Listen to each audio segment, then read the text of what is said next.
एक समय की बात है। एक राज्य में एक राजा रहता था जो बहुत ही कंजूस था। वह अपने खजाने में सोना चांदी और अन्य कीमती चीज़ें इकट्ठा करता रहता था, लेकिन अपनी प्रजा के भलाई के लिए वह कुछ भी खर्च नहीं करता था। उसकी कंजूसी की वजह से राज्य के लोग बहुत ही दुखी और परेशान थे। राजा ना तो गरीबों की मदद करता, ना ही सड़कों या स्कूलों की मरम्मत के लिए धन खर्च करता। यहाँ तक कि उसके महल के कर्मचारी भी भूखे प्यासे रहते थे। राजा हमेशा यही सोचता था कि उसका खजाना खाली हो जाएगा, इसलिए वह केवल खुद पर ध्यान देता और अपनी संपत्ति को और बढ़ाने की कोशिश करता। एक दिन एक संत उस राज्य में आए। उन्होंने प्रजा की दुर्दशा देखी और राजा से मिलने का निश्चय किया। राजा ने संत का स्वागत किया, लेकिन उनके लिए भोजन और पानी तक की व्यवस्था नहीं की। संत ने राजा से कहा, राजन, आपने तो इतना धन इकट्ठा किया है, लेकिन इसका उपयोग किसके लिए करोगे? जब आप इस संसार से चले जाओगे तो ये धन आपके साथ नहीं जाएगा।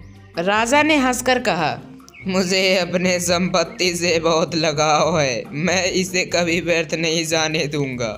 संत ने मुस्कुराते हुए कहा, तो ठीक है, मैं आपको कुछ सिखाना चाहता हूँ। कल सुबह आप मेरे साथ जंगल में चलें।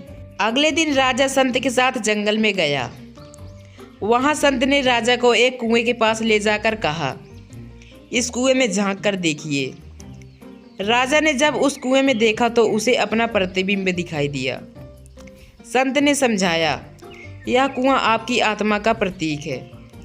जैसे आपने इसे खाली देखा, वैसे ही आपकी आत्मा भी खाली हो जाएगी यदि आप अपने धन का उपयोग दूसरों की भलाई के लिए नहीं किया तो। राजा को संत की बात समझ में आ गई।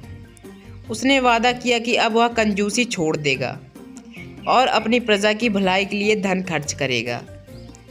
उसने राज्य में स्कूल और सड़कों का निर्माण करवाया और गरीबों की मदद करनी शुरू कर दी। जल्द ही उसका राज्य समृद्ध में और खुशहाल हो गया और लोग अपने राजा की प्रशंसा करने लगे। इस प्रकार कंजूस राजा ने अपनी गलती को सुधारते हुए यह सीख लिया कि धन का असली उपयोग दूसरों की सेवा और भलाई में ही किया जाता है।